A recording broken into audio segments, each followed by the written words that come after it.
Hola, ¿qué tal? La noche, bajo la dirección de Claudia Gurizati, enciende las luces para que usted vea el punto clave de la noticia. Soy Jorge Adrián Orozco. Para mí es un gusto darles la bienvenida de nuevo a este programa de opinión, análisis y debate y conversación de todos los hechos que son noticia en América Latina y en el mundo. La noticia hoy es la insistente denuncia del candidato a la presidencia de Colombia, Abelardo de la Espriella, de un plan para comprar votos de cara a la segunda vuelta presidencial que se celebrará el próximo 21 de junio. A tan solo 12 días estamos. Según el candidato opositor al gobierno Petro y por lo tanto del candidato del continuismo Iván Cepeda, esta denuncia la hace con base a información de inteligencia y, atención, confirmó que ya la compartió con la administración de Estados Unidos. Y así, con esta frase que vemos aquí en pantalla, el quitavisas tiene los ojos puestos sobre los corruptos.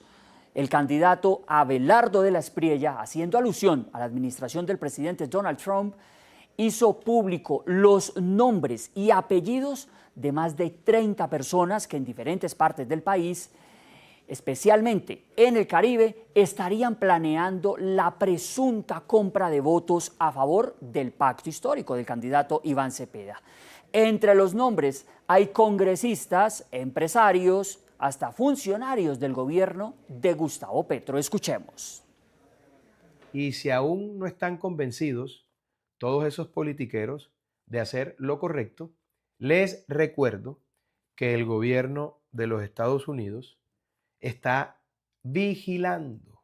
Ya el quitavisas tiene los ojos puestos sobre los corruptos. Gracias por proteger la democracia, querido subsecretario Landau. Le dejo aquí, subsecretario, unos nombres para que usted los tenga en el radar. Carlos Caicedo, Patricia Caicedo, Felipe Hernández, Rafael Martínez, Antonio Correa, Fernando Niño, Iván Vargas, Andrea Vargas, Eduardo Pulgar, Euclides Torres, Ahmed Escaf, Juan Carlos Muñiz, Pedro Flores, el clan de los hermanos Calle, Mario Fernández, Karime Cotes, Rafael Macea, Luis Ramiro Ricardo, Carlos Felipe Quintero, Marta Peralta, Joana Osorio, Musa Besaile y Luis Fernando Lobo. Apunte, mi querido subsecretario.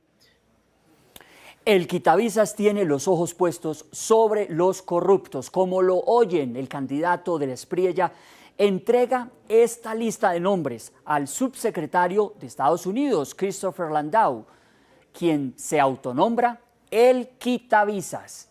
Pues hace una semana viene alertando de las consecuencias que deberían asumir aquellas personas que decidan participar de la acción ilegal de compra de votos a favor de un candidato. Landau fue claro en su advertencia, recordemos, retirará visas y prohibirá el ingreso a Estados Unidos de quienes atenten contra la democracia de Colombia. Para salvaguardar la integridad de las próximas elecciones de Colombia, estamos monitoreando de cerca la situación en la costa caribeña y en otras partes. Por lo tanto, aquellos tentados a socavar o manipular el proceso democrático, ya sea comprando votos o de otra manera, están advertidos de que están poniendo en riesgo sus visas y las de sus familias. Por algo me llaman el quitavisas. Y a propósito de esta intención y advertencia muy clara de la administración del presidente Trump de poner los ojos sobre esta segunda vuelta electoral en Colombia para evitar posibles acciones de fraude o constreñimiento electoral, este fin de semana Gustavo Petro volvió a hacer múltiples actos cargados de evidente proselitismo político, algo que está prohibido por la ley, pero que él parece no tener problema en seguir promoviendo. En una de sus intervenciones en tarima desde la ciudad de Montería, el presidente colombiano arremetió contra el presidente Donald Trump, contra el secretario Marco Rubio y contra las políticas antidrogas de la Casa Blanca. Consciente que desde octubre de 2024 él mismo integra la lista OFAC junto a su exesposa Verónica Alcocer, a su hijo mayor Nicolás Petro y a su ministro del Interior Armando Benedetti, Petro desafió al gobierno de Estados Unidos a capturarlo y llevarlo preso. Vean ustedes. Y tengo que decir que no entiendo a Donald Trump ni al señor Rubio. Tienen que definirse. O vamos a luchar contra el narcotráfico, o ustedes van a llevar el narcotráfico a la Casa Blanca para hacer leyes sobre el pueblo de Latinoamérica con los mismos narcotraficantes.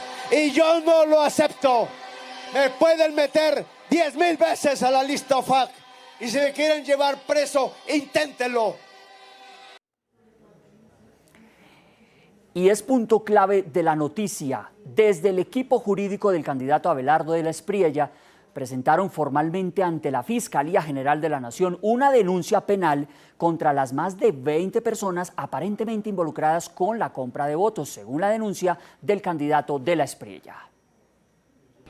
Interpuse ante la Fiscalía General de la Nación una denuncia penal para que investigue el presunto delito de fraude al sufragante por lo que se ha denominado en Colombia el voto fusil, es decir, la incidencia directa de los grupos al margen de la ley en la primera vuelta. Se ha detectado a través de un estudio hecho por el ex senador Rodrigo Lara Restrepo que en 3 departamentos, Cauca, Nariño y Chocó, hubo una incidencia muy fuerte de estos grupos al margen de la ley, al punto que en muchos E14 aparecen, por ejemplo, 200 sufragantes y 200 votos a favor del pacto histórico, es decir, presuntamente favoreciendo al candidato Iván Cepeda.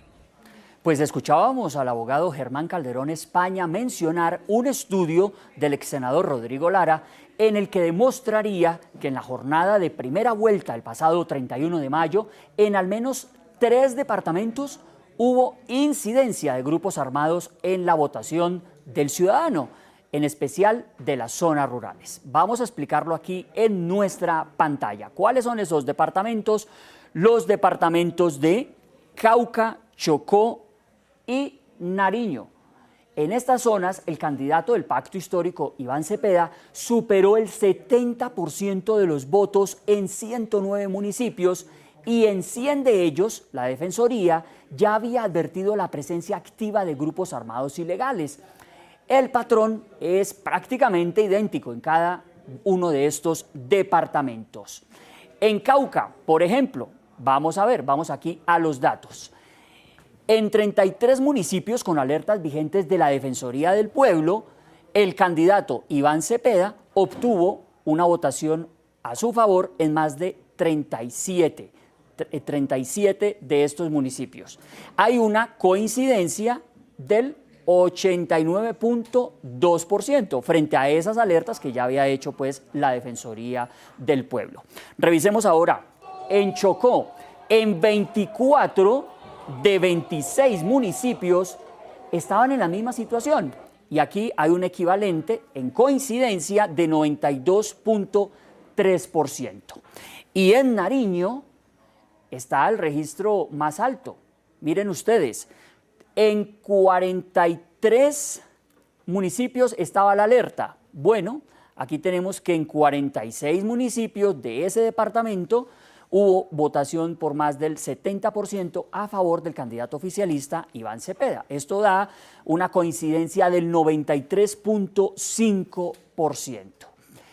El detalle municipio a municipio hace aún más difícil ignorar la evidencia. En 13 municipios de estos departamentos con presencia confirmada de grupos criminales y terroristas, el candidato Iván Cepeda obtuvo votaciones que superan, oigan esto, el 90%. Veamos aquí también en nuestra gráfica que ha preparado la producción del programa La Noche. En el litoral del San Juan, esto es en el departamento del Chocó, donde hacen presencia control territorial grupos criminales como el Clan del Golfo, la autodenominada FARC-EP, dicen que son disidencias, pero son los mismos criminales de las FARC, que están en disputa con el ELN. Allí el candidato oficialista obtuvo una votación del 97.8%. Miren ustedes, ahora Jambaló, en el departamento del Cauca, suroccidente del país.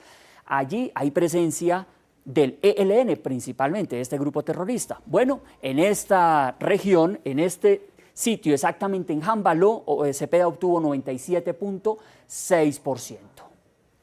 Ahora veamos, Roberto Payán, esto es en Nariño, también suroccidente del país, una zona disputada por criminales de las FARC, el denominado Estado Mayor Central y el Clan del Golfo.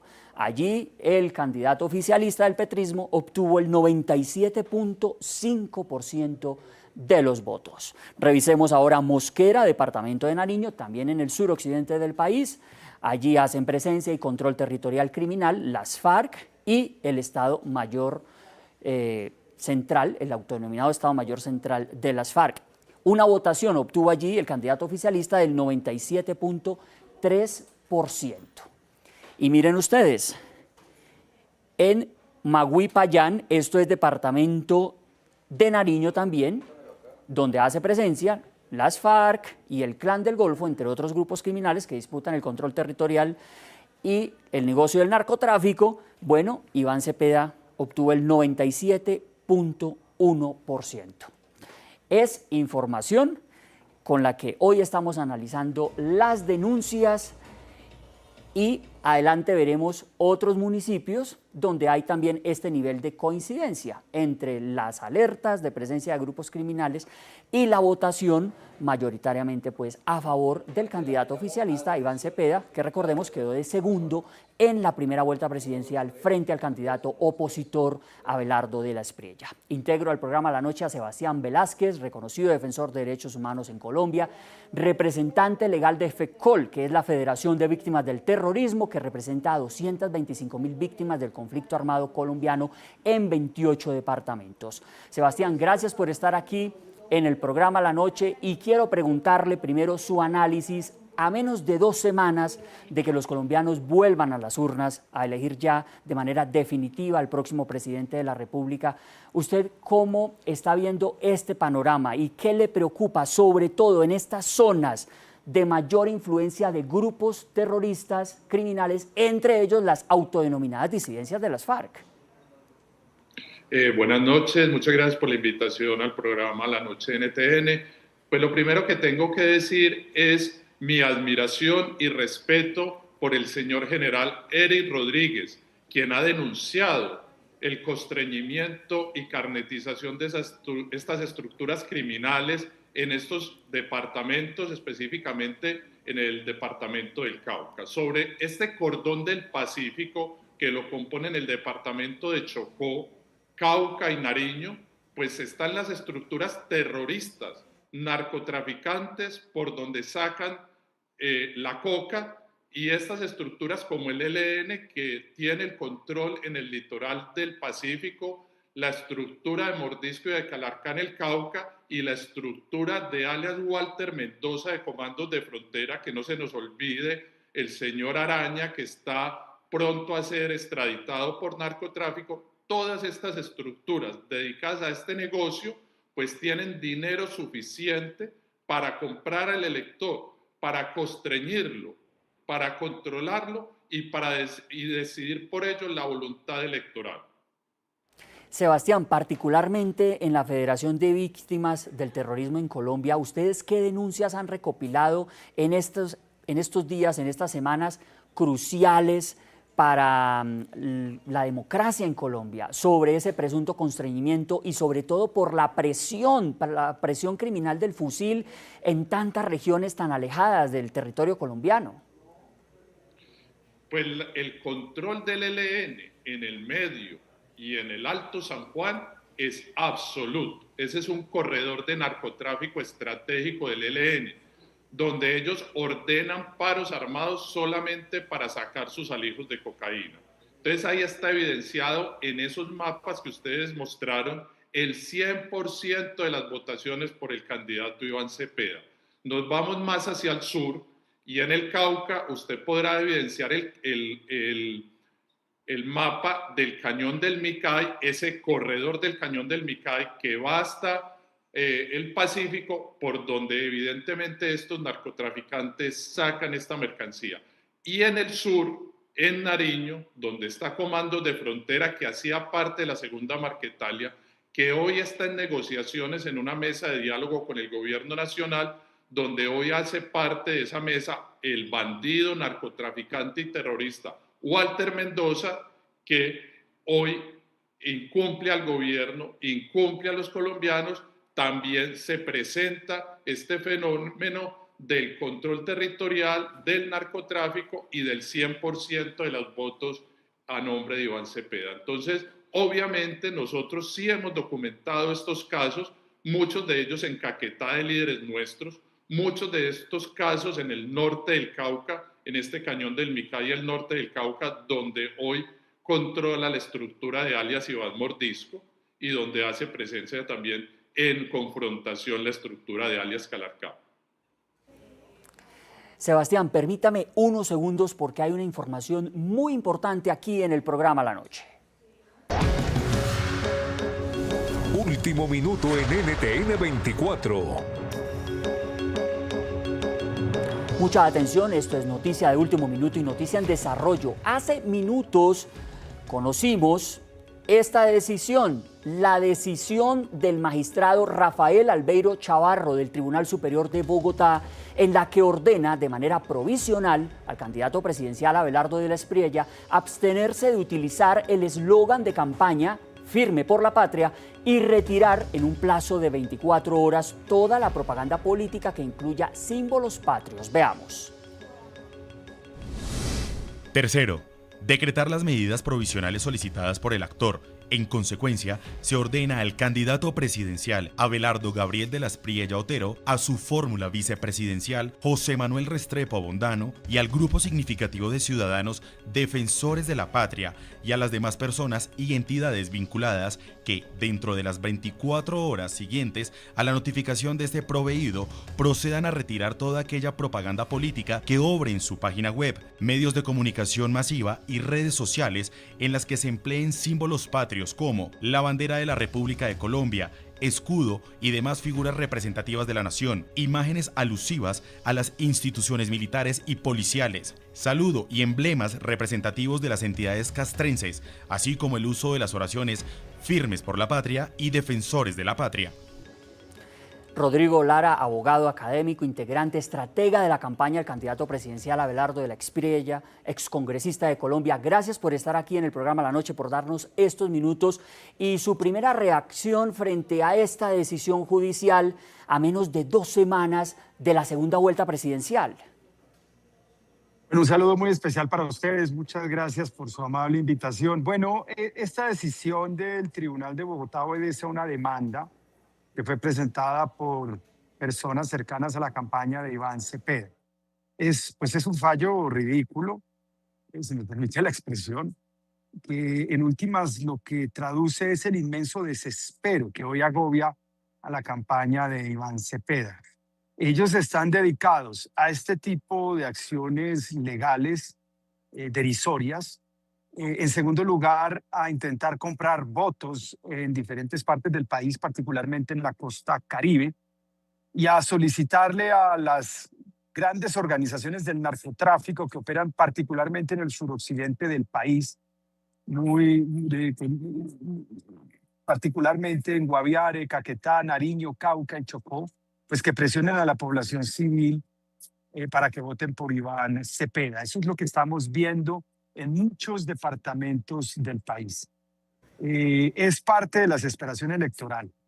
Entonces, yo creo que esta decisión tan absurda del tribunal termina, en últimas, ayudándole mucho a la campaña porque demuestra que existe una persecución por todos los medios, habidos y por haber, además de la guerra sucia, la guerra de los panfletos, la guerra en redes sociales, que busca básicamente hacer afirmaciones falsas como que Abelardo va a cometer una masacre laboral en el sector público, lo cual es falso, o que va a suprimir ayudas o bajar el salario mínimo. Todo eso es falso.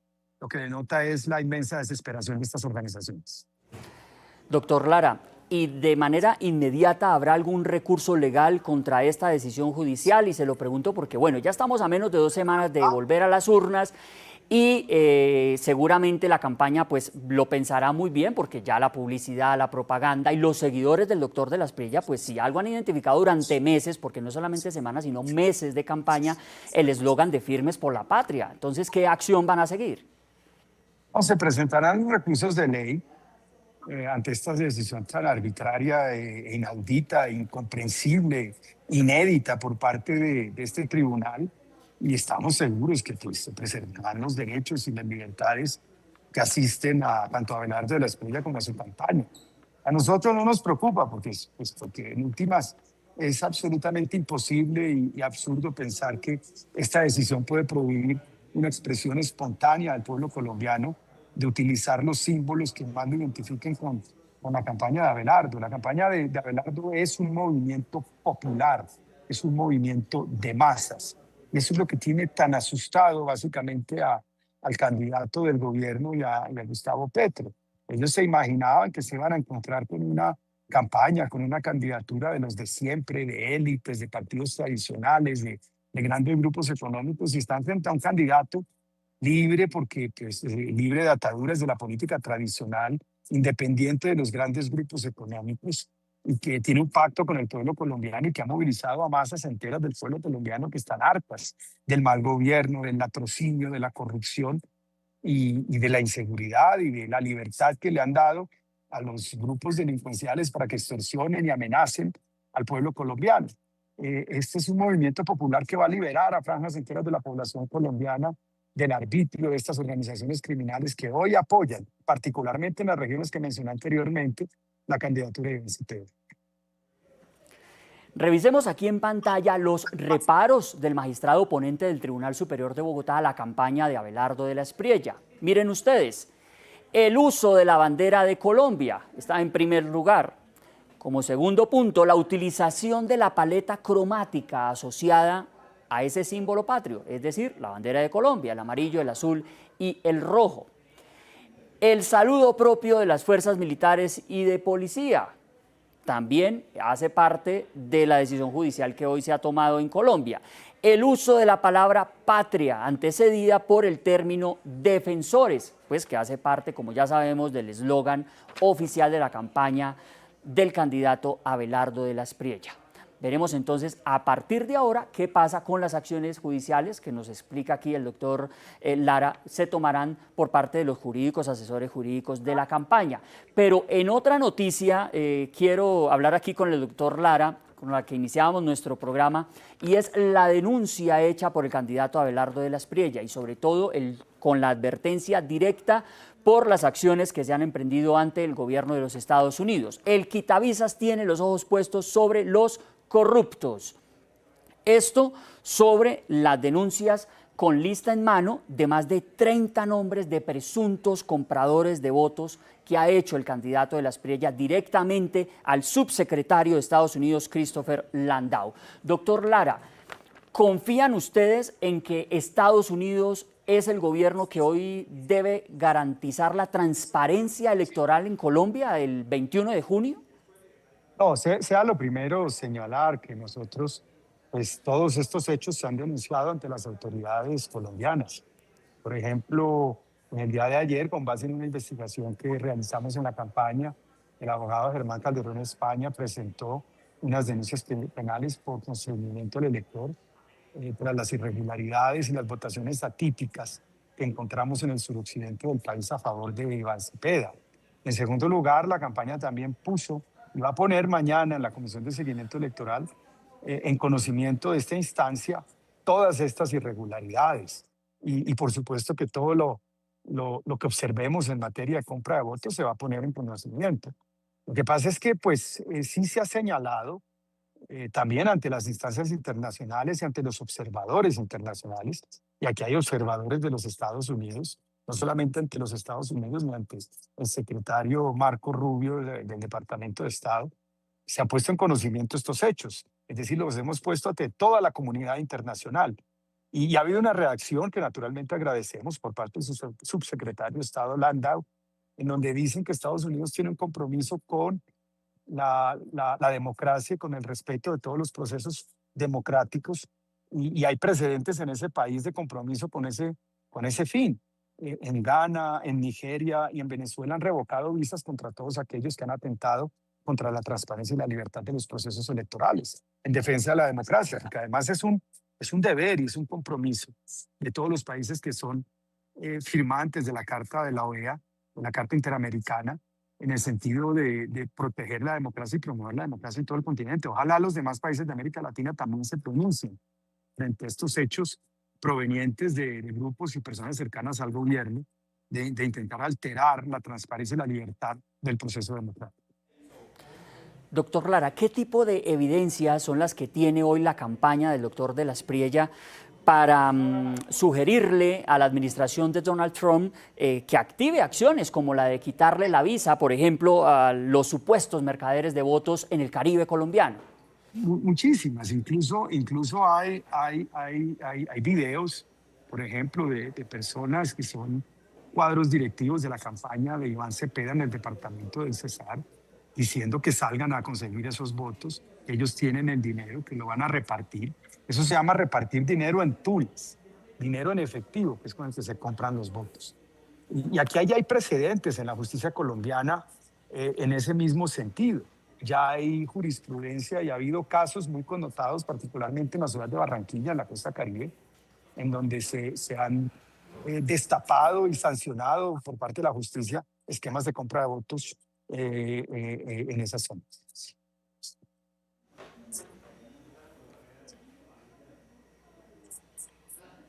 Doctor Lara, quiero preguntarle también sobre lo que ha dicho el presidente Gustavo Petro durante el fin de semana, nuevamente desafiando a Estados Unidos. Ha dicho que lo pueden incluir cuantas veces quieran en la lista OFAC. ¿Cómo están analizando ustedes desde la campaña esto, más allá del evidente desespero del presidente Petro en plena campaña a favor del candidato Iván Cepeda, desafiando directamente a la administración Trump nuevamente? Bueno, yo creo que eso es señal de desesperación. Al inicio de esta entrevista yo señalé que la campaña de Cepeda hoy, que se siente relegada porque saben que van a perder estas elecciones, pues en su desesperación están acudiendo a métodos heterodoxos y, por no decir, incluso ilegales. Primero, la propaganda negra masiva en redes sociales, con fake news, con todo tipo de acusaciones falsas, como que va a haber una masacre laboral, lo cual es falso, que se va a bajar el salario mínimo, lo cual es falso, y en contra de quienes hacemos parte de los cuadros de esa campaña, con ataques ad hominem espantosos. En segundo lugar, pues intentando por todos los medios comprar votos en el Caribe, cosa que se les ha venido frustrando por las denuncias puntuales que hemos realizado y también, digámoslo, por la presión y por los anuncios de Estados Unidos, la primera potencia mundial, de revocar esas visas. En tercer lugar, se ven abocados a depender de estructuras criminales para presionar el voto en las zonas más difíciles, en las zonas donde hay gran presencia de cultivos ilícitos y organizaciones terroristas como las disidencias de la FARC, el Clan del Golfo, etc. Es decir, el nivel de desesperación nos está llevando a depender de eso. Entonces, pues no me sorprende en el fondo ninguna de esas acciones y no me sorprende la desesperación del presidente Gustavo Petro. Otra noticia que también tuvo desarrollo el fin de semana en Colombia tuvo que ver con el siguiente mensaje publicado por el candidato de izquierda Iván Cepeda, el oficialista, quien sin pruebas lanzó una grave acusación contra la campaña de su rival Abelardo de la Espriella. Por distintas vías, se me ha hecho saber que en la campaña de Abelardo de la Espriella se estaría fraguando un montaje para realizar un autoatentado controlado del candidato con el propósito de incidir en los resultados definitivos de la elección. Este montaje tendría lugar en los días previos al próximo 21 de junio, fecha de realización de los comicios de la segunda vuelta. Ante esta circunstancia, anuncio que pondré en conocimiento de este hecho a la Fiscalía General de la Nación para que adelante la verificación del caso. Ante esta grave acusación, el candidato Abelardo de la Espriella no dudó en contradecir a su contendor Iván Cepeda, catalogando ese mensaje de difamación y señalando además lo que según él sería el verdadero trasfondo de esa falsa denuncia, que es ponerlo en el ojo del huracán de las organizaciones criminales y por tanto su propia vida en riesgo de muerte. Cuando Iván Cepeda dice que yo estoy planeando un supuesto autoatentado, no solo está difamando, está enviando un mensaje extremadamente peligroso que puede interpretarse como una incitación a sus socios de la criminalidad para que me hagan daño. Mientras Cepeda construye de antemano una explicación para encubrir cualquier agresión. Es una irresponsabilidad gravísima que pone en riesgo la vida de un candidato presidencial y degrada la democracia colombiana. Doctor Rodrigo Lara, ¿qué asidero tienen esta clase de afirmaciones por parte de la campaña del oficialista Iván Cepeda? Ya hablando de un supuesto atentado que según él se estaría fraguando desde la misma campaña del doctor de la Espriella. No, pues es muy delicado que, primero que Iván Cepeda tenga supuesta información de esa naturaleza. Pues porque para obtenerla, si fuera verídica, tendrían que acudir a los organismos de inteligencia. Es decir, estarían abusando y utilizando los organismos de inteligencia. En segundo lugar, es muy preocupante porque podríamos decir que es casi premonitoria. Es muy delicado que se le acuse a un candidato de cometer autoatentados en un país en donde asesinan a los candidatos presidenciales. No olvidemos que aquí fue asesinado el precandidato Miguel Uribe Turbay. Miguel Uribe Turbay fue asesinado, de acuerdo con las investigaciones preliminares, fue asesinado por los disidentes de las FARC llamados Segunda Marquetalia de Santrich y de Iván Márquez, personas que hoy están siendo cobijadas y beneficiadas por el privilegio de la criminal Paz Total, que es un esquema legal de impunidad que no tiene nada que ver con un proceso de desmovilización ni de desarme, sino simplemente de impunidad para estas organizaciones y que ha sido ideado y craneado por parte de Iván Cepeda. Recordemos que Iván Cepeda defendió la causa ilegalmente a Santrich, alias Santrich, que murió en combate y que era uno de los dirigentes de la Segunda Marquetalia que asesinó, cobijado por la Paz Total y organización cobijada por la Paz Total al candidato Miguel Uribe Turbay, como lo mencionaba.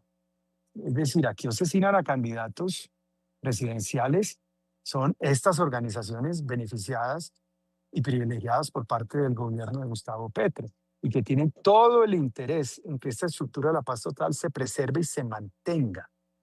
Y para poderlo preservar y mantener, es decir, su impunidad, su actividad ilícita impune, pues necesitan la victoria de Iván Cepeda. Entonces, ya se imaginará usted de dónde vienen los tiros y de dónde vienen las amenazas y cuál es el candidato realmente amenazado, es decir, Abelardo de la Espriella.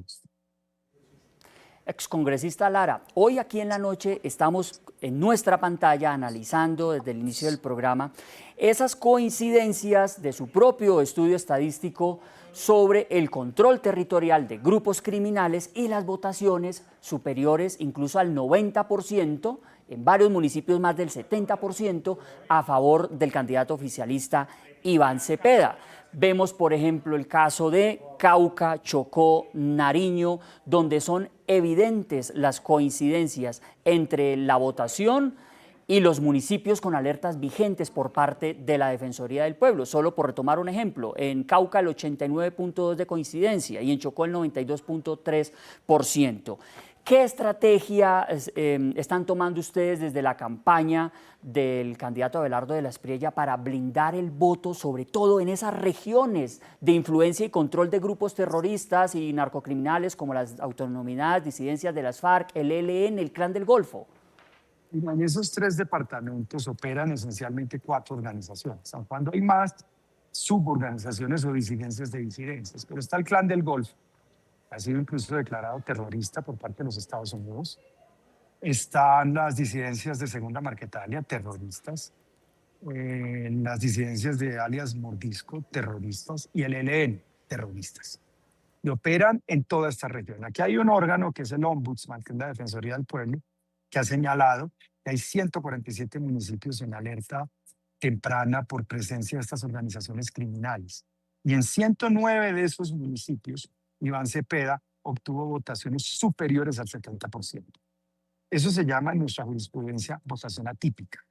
Y si tú a eso además le combinas la bajísima participación de la población, estamos ante participaciones de menos del 40%, pues esos son todos los indicios graves que muestran pues, la tipicidad de la votación, es decir, la presión armada para que voten por un candidato. Candidato que le garantiza a esas organizaciones la continuidad y la prolongación de la impune, de la criminal llamada paz total, que no es un proceso de paz, porque no tiene ley de sometimiento que le respalde. No estamos ante un proceso con un íter, con un camino, con unas etapas diseñadas para desarmar, concentrar a esos grupos y desarmarlos. Es simplemente un marco legal que inhibe a la fuerza pública de perseguirlos y que les permite narcotraficar y presionar a poblaciones enteras para afianzar sus rentas criminales. Eso es básicamente lo que opera en esas zonas y es allí donde Cepeda obtuvo más del 70%. Eso es lo que nosotros llamamos en esta campaña la nueva narcopolítica, porque eso es narcotráfico al servicio de una campaña política. La nueva narcopolítica, las advertencias y los datos están ahí. Ahí siguen las alertas. Doctor Rodrigo Lara, muchas gracias por haber sacado estos minutos para el programa La Noche. A ustedes, muchísimas gracias, muy amables. Gracias. Nosotros hacemos una pausa y al regresar retomo con Sebastián Velázquez, representante de la Federación Colombiana de Víctimas del Terrorismo, el análisis a propósito de estas denuncias, de la presión y el presunto constreñimiento de organizaciones criminales. Ojo, porque siguen creciendo las denuncias de carnetización para control social de la población por parte de organizaciones criminales como las FARC. Ya regresamos. Continuamos con La Noche por NTN 24, el canal de las Américas. Mucha atención, el programa La Noche sigue recogiendo denuncias muy graves como estas, las pruebas de la carnetización en zonas rurales de departamentos como Guaviare, Meta y Caquetá. Lo ven ustedes aquí al lado y lado de nuestra pantalla, ambos con fecha de hoy, 9 de junio de 2026. El de aquí es una citación ilegal a un comerciante para dentro de 3 días en el caserío Miramar, jurisdicción de Montañita. Y aquí ven ustedes, tiene como remitente a un funcionario público que también es citado por la misma organización criminal de las FARC, el denominado Bloque Comandante Jorge Suárez Briceño, a la cabeza nada más y nada menos de alias Calarca, actual gestor de paz del gobierno Petro. En el documento la amenaza es directa, el que no asista será considerado objetivo militar. Favor no faltar, último llamado. Negocio que no asista será declarado objetivo militar por parte de las FARC-EP. Evite inconvenientes como los que ocurrieron sobre la vía Florencia-Morelia el día de ayer. Sebastián Velázquez, defensor de derechos humanos, representante de la Federación Colombiana de Víctimas del Terrorismo de Colombia y víctimas de las FARC. Bueno, siguen llegando a nuestra unidad de investigación en el programa La Noche denuncias como estas muy graves. Todos los días, cada día una denuncia nueva de presión, de control social a la población, de carnets, de documentos, de citaciones, incluso vía WhatsApp a reuniones organizadas por las disidencias o denominadas disidencias de las FARC en comunidades rurales. Sebastián, ustedes desde FECOL, ¿qué reporte tienen acerca de este accionar criminal que ha venido incrementándose en los últimos días en departamentos como Guaviare, Meta, Caquetá? Pues lo que conocemos y nuestros líderes en territorio nos han manifestado bajo la reserva, puesto que estos grupos tienen una presión armada muy fuerte, es que hay un control casi que milimétrico del territorio, del caserío más pequeño, de la vereda más pequeña, del corregimiento, donde está completamente caracterizada toda su población. Entonces ellos determinan qué días se pueden salir, qué días se pueden entrar, quién se puede desplazar por el territorio, pero también el control de la coacción de estas boletas que ellos envían a cada una de las personas para que sean comparecientes ante un punto donde ellos determinen para la extorsión, para el constreñimiento, para el control social, para todo tipo de actividades ilícitas. Entonces, hoy el territorio está amenazado por estas estructuras que en los 4 años del gobierno de Gustavo Petro crecieron en un 87%. Estamos hablando que pueden tener hoy más de 15.000 hombres armados, gracias al narcotráfico que ha impulsado la compra de armas y del reclutamiento de menores, que también se encuentra en un estado alarmante. Lo ha denunciado claramente la Defensoría del Pueblo. Entonces, hoy no hay garantías para ejercer la libertad del voto. El ejercicio del 21 de junio de la segunda vuelta electoral va a estar mediado por el fusil de los grupos armados ilegales y por el dinero del narcotráfico. Esto es un peligro para la democracia, un gobierno que fracasó en su proyecto de paz total, y hoy todas las estructuras criminales, narcotraficantes están fortalecidas y han utilizado este mecanismo del control social, de la caracterización obligatoria, como una forma de amedrantamiento y de constreñimiento a ellos. Sebastián, y a propósito de ese fracaso de la denominada paz total, como usted lo resalta, bueno, la mayoría de denuncias hoy están apuntando a alias Calarcá, este sujeto criminal cabecilla que todavía funge como gestor de paz, su supuesto representante en una mesa de diálogo con el gobierno que no ha avanzado, o por lo menos no tenemos ni idea en qué va esa negociación, y sigue libre con orden de captura levantada, pese a los pedidos de la fiscal desde abril. ¿Por qué cree usted, Sebastián, rápidamente, que el gobierno Petro sigue manteniendo ese estatus de gestor de paz a Calarcá, teniendo todas estas evidencias de su accionar criminal que continúa a lo largo y ancho de los territorios donde tiene sus hombres controlando y presionando, como vemos, a las comunidades?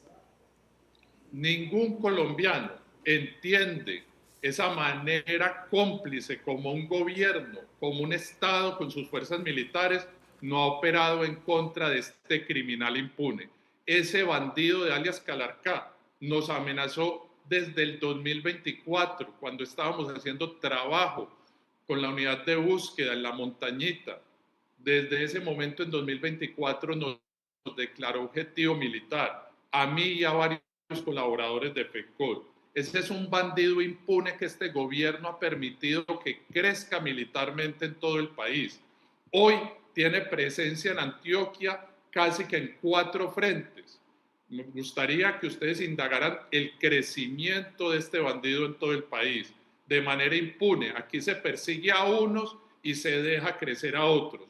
Y la paz total no ha servido sino para que todas estas estructuras, incluida la de alias Calarcá, crezca, de tal manera que, como la segunda Marquetalia también creció, y fue la oportunidad para que ellos pudieran atentar y asesinar a Miguel Uribe. Hoy, ese otro bandido de alias Iván Márquez, que fue el jefe negociador del acuerdo de paz, está libre y de manera impune.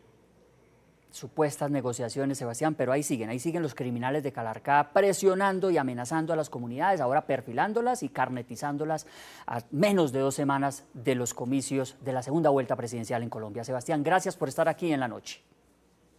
Muchas gracias a ustedes por la invitación. Sebastián Velázquez, es representante de la Federación Colombiana de Víctimas del Terrorismo, quien nos estuvo acompañando aquí en este programa La Noche. Hacemos una pausa, ya regresamos. Continuamos con La Noche por NTN 24, el canal de las Américas.